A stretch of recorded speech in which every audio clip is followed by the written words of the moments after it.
श्रीमद् रामायणम्।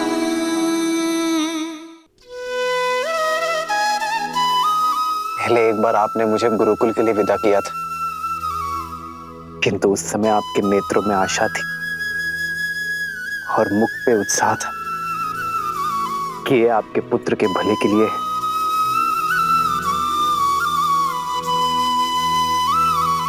आज भी ऐसी स्थिति है मां, किंतु इस बार पुत्र का हित पहले से बड़ा है मां।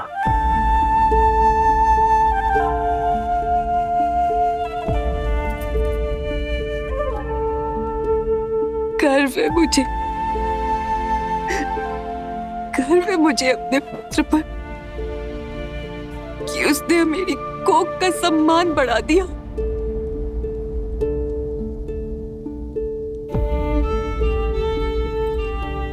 तुम्हें अनुमति ना देकर मैं अपने पुत्र का त्याग झूठा नहीं करना चाहती पुत्र।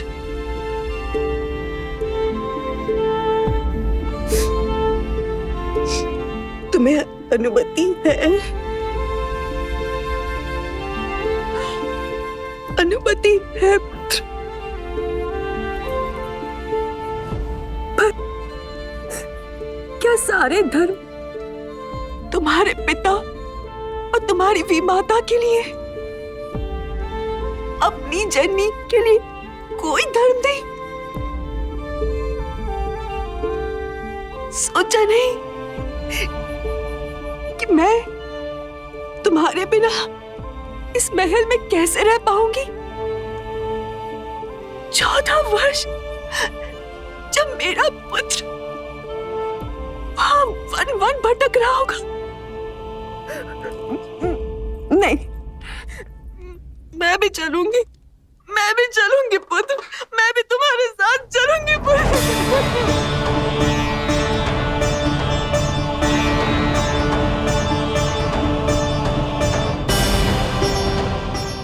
मां,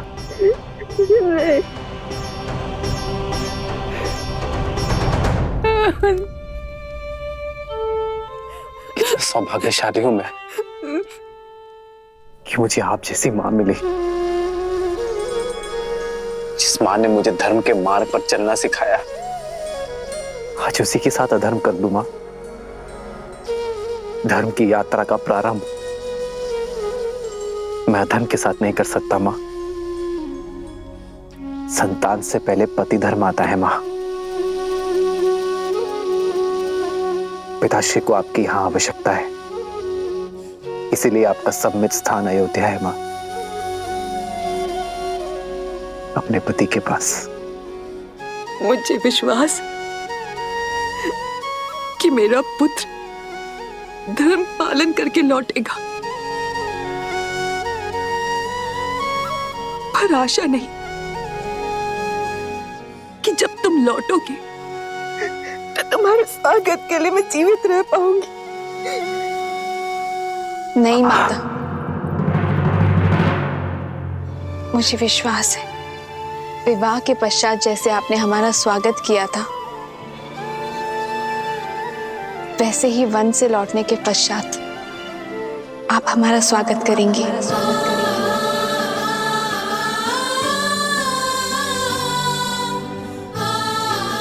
सीते,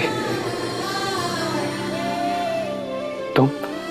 क्यों रघुनंदन, क्या माता के लिए धर्म भिन्न है और सीता के लिए भिन्न?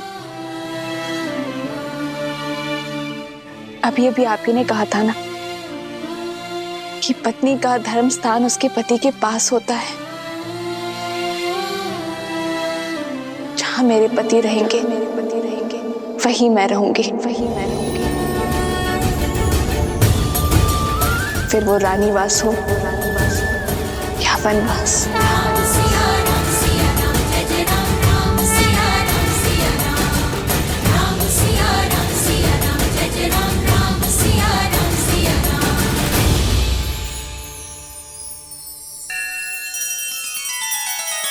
श्री रामचंद्र कृपालु भज मन हरण भव भय दारुणम्।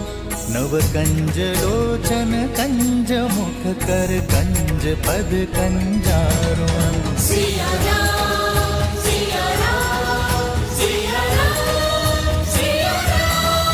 आदर्श और मर्यादा की है ये कथा महापावनम काट मद श्री से मिला दे श्रीमद् रामायणम श्रीमद् रामायणम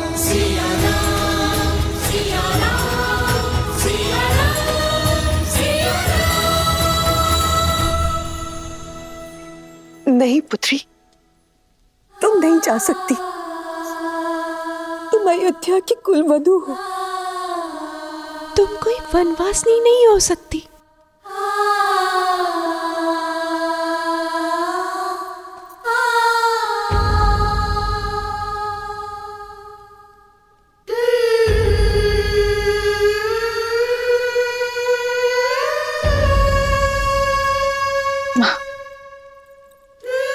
मेरे लिए कुलवधू होने का प्रारंभ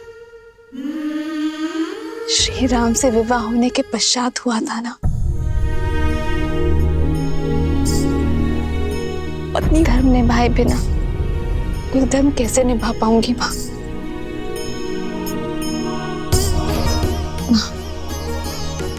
आपने मुझे पुत्री माना है ना, तो इस पुत्री को दुर्बल ना करें। धर्म निभाने का आशीर्वाद देकर विदा दे मां।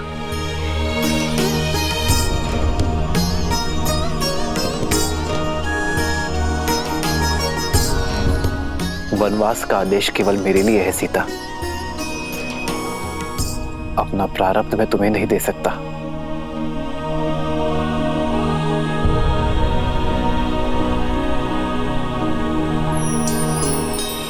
सत्य कहा आपने आर्य। वनवास जाने का आदेश केवल श्री राम को है। श्री राम को। पर ऐसे में यदि आप अपना आधा भाग यहाँ अयोध्या में छोड़कर चले जाएंगे, फिर आप रघुकुल की मर्यादा कैसे निभाएंगे आर्य?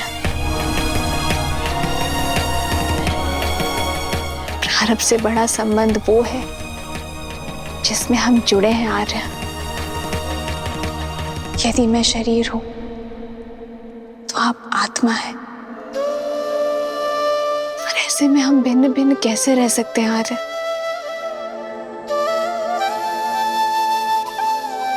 एक स्त्री एक घर की शोभा होती है सीता। जो आदर स्नेह की पात्र है, उन्हें वनवास का भागीदार नहीं बनाया जाता सीता। अयोध्या का वैभव छोड़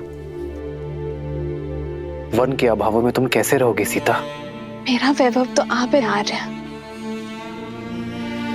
हर संबंध ऐश्वर्य या अभावों से नहीं, प्रेम और भावों से तोला जाता है। रानीवास हो या वनवास, जहां श्री राम होंगे वहीं सीता करेगी निवास। राम सिया राम सिया राम सिया राम राम। इस मार्ग के हर पग में तुम्हें दुख के कांटे मिलेंगे सीता।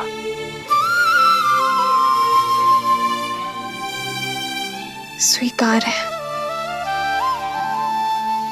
पर आपके वियोग के शूल नहीं सह पाऊंगी मैं आर्य।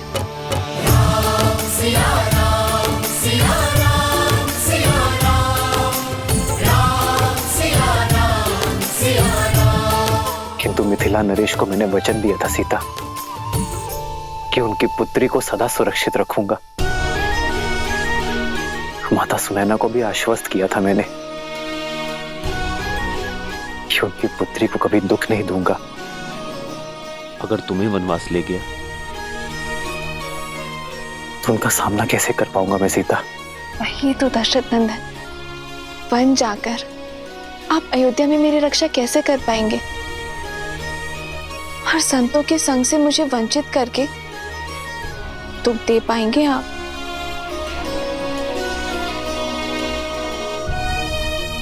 कहीं आप स्वार्थी तो नहीं हो गए? वन की सुंदरता, ऋषियों के सत्संग से मुझे वंचित करके स्वयं सारा सुख भोग लेना चाहते हैं। आप अपना वचन पूरा करें, ये गर्व है मेरे लिए। लेकिन आर्य, मैंने भी वचन दिए हैं, माता पिता को वचन दिए हैं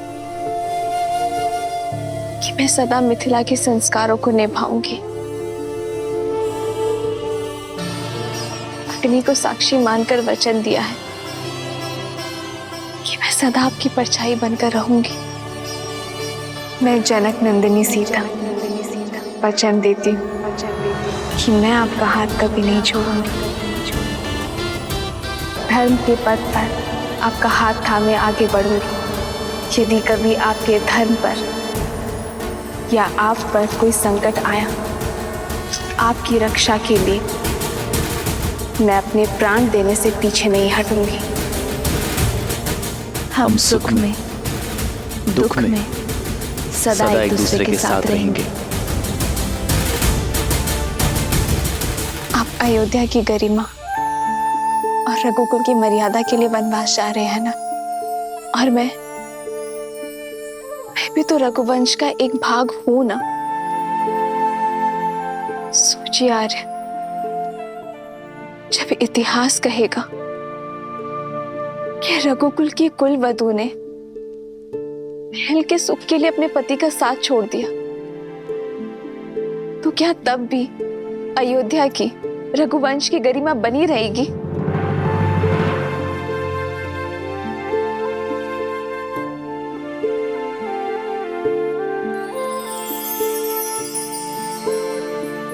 निरुत्तर कर दिया तुमने मुझे सीता कि तू जहां हम जा रहे हैं वो कोई वन नहीं है,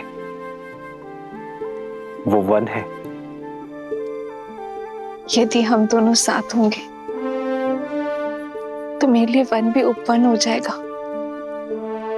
आप ही ने तो कहा था ना कि इस संबंध में हम दोनों बराबर होंगे, पद में, सम्मान में, अधिकार में। फिर दायित्व निभाने में आप मुझे कम कैसे आंक सकते हैं? आज एक है पौरुष, एक समर्पण, एक है रूप तो दूजा दर्पण। एक है पौरुष, एक समर्पण, एक है रूप तो दूजा दर्पण। जन्म जन्म का है ये संगम, राम रतन एक माता अपने पुत्र का विवाह इस आशा से करती है कि जब वो नहीं संभालने के लिए होगी तब उसकी पत्नी उसका साथ देगी। अपने स्वार्थ में मैं ये माता का कर्तव्य भूल गई थी, पर अब मैं तुम्हें नहीं रोकूंगी सीता। तुम्हारा स्थान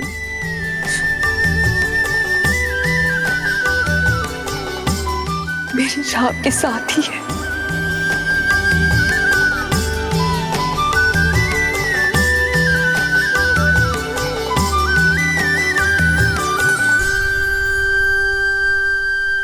मैं भली भांति जानता हूं कि ये षड्यंत्र किसने रचा है। मां, पुत्र, बस एक क्षण मेरी बात सुनो। ये समय सुनने का नहीं है माता, कर्म करने का समय है। मां, लक्ष्मण!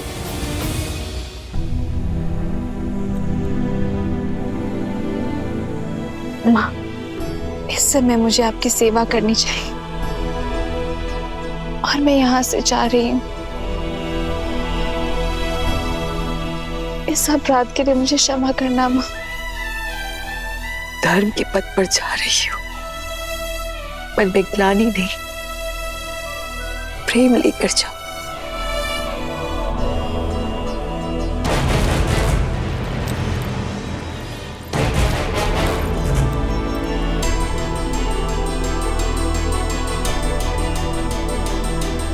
सदा सौभाग्यवती भव। अद्भुत भैया, अद्भुत।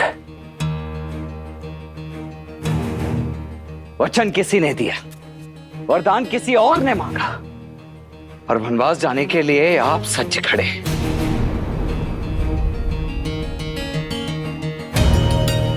जिसने वचन दिया है वो हमारे पिता है लक्ष्मण,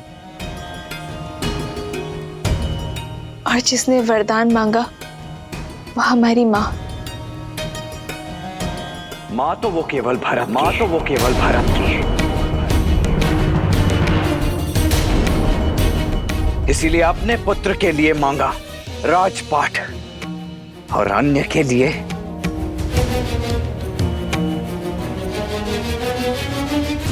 भाभी। आपको तो भैया को समझाना चाहिए था, उन्हें रोकना चाहिए था, और आप हैं कि इस अन्याय में उनके साथ। कौशल्या मां, आपको क्या हो गया है? आप आशीर्वाद देकर इन्हें विदा कर रही हैं। ये अयोध्या में हो क्या रहा है? परंतु ये लक्ष्मण मौन नहीं रहेगा। मैं भी देखता हूं मेरे रहते अयोध्या में ये अनर्थ होता कैसे। फिर चाहे उसके लिए मुझे अपने ये हाथ भरत की माता के रक्त से ही क्यों सनने ना पड़ जाएं।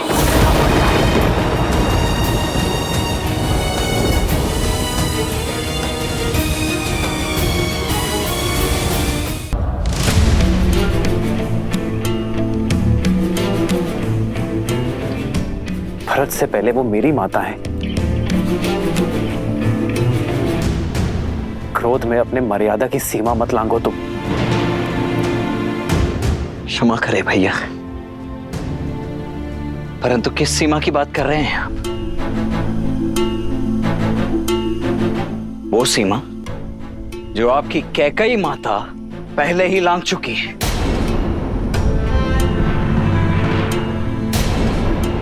यदि वो माता होती तो अपने पुत्र को ऐसा श्राप तो कभी नहीं देती भैया।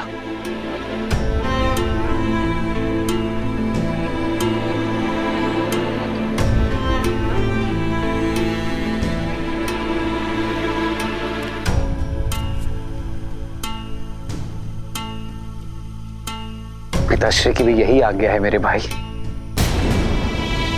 पिताश्री नहीं भैया, पिताश्री नहीं भैया, महाराज कहिए, महाराज कहिए।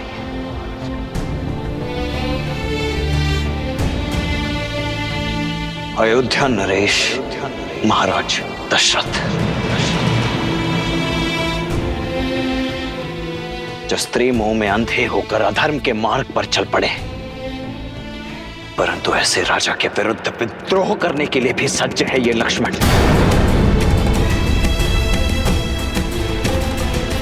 आप चिंता मत कीजिए भैया, आपकी सौगंध है मुझे। आपको और भाभी मां को अयोध्या के सिंहासन पर तो बिठा कर रहेगा ये लक्ष्मण, क्योंकि ये मात्र मेरी इच्छा नहीं, संपूर्ण अयोध्या का जनादेश भी है। लक्ष्मण, प्रतिशोध भी अपने आप में एक अधर्म है।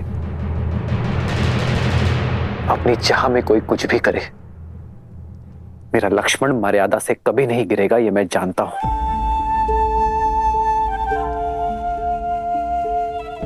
प्रतिशोध का पाप मेरा भाई कभी नहीं करेगा।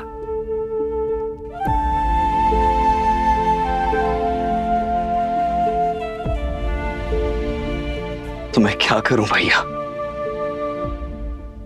अपने भैया पर हो रहे अत्याचार को चुपचाप मौन होकर सहता रहूं? किसने कहा मेरे साथ अत्याचार हो रहा है लक्ष्मण? अत्याचार तो पिताश्री के साथ हो रहा है।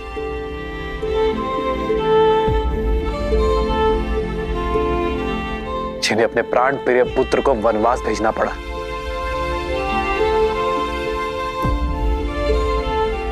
सोचो मेरे भाई, क्या बीतरी होगी पिताश्री पर। वो ना अपनी दुख ना अपनी पीड़ा किसी से बांट सकते हैं, किंतु फिर भी फिर भी अपने पिता धर्म को पीछे रखकर उन्होंने रघुवंश की मर्यादा निभाई है। तुम क्या चाहते हो लक्ष्मण? ऐसे पिता के लिए अपना पुत्र धर्म भूल जाऊं?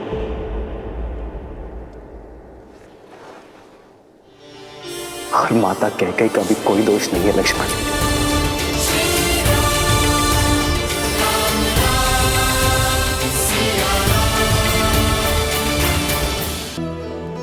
और माता कैकेयी का भी कोई दोष नहीं है लक्ष्मण। ये तो नियति का खेल है जो हर किसी को अपना निमित्त बना लेती है।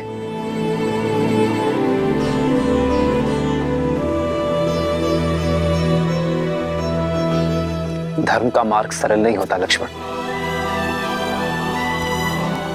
किंतु उचित अवश्य होता है। पितामह हरिश्चंद्र और भगीरथ ने जो धर्म के बीज बोए हैं उसे हरा हमें रखना है लक्ष्मण।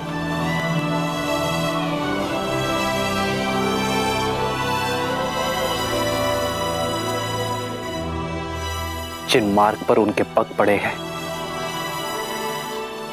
हमें उसी मार्ग पर चलना है लक्ष्मण, क्योंकि धर्म के मार्ग से विमुख होना रघुवंश की मर्यादा नहीं है।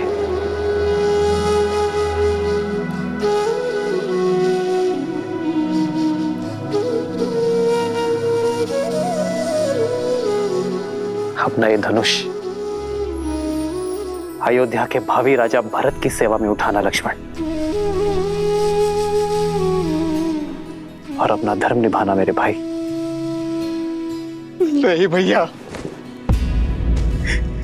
ये शस्त्र, ये धनुष अपने भैया की सुरक्षा में ही उठेगा। आपकी रक्षा में उठेगा भैया।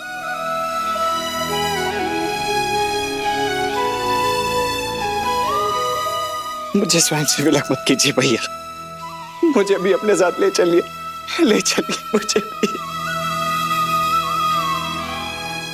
तो लक्ष्मण नहीं, यदि तुम चले गए तो अयोध्या को कौन संभालेगा लक्ष्मण? भरत शत्रुघ्न भी यहां नहीं है। पिताश्री को तुम्हारी आवश्यकता है लक्ष्मण।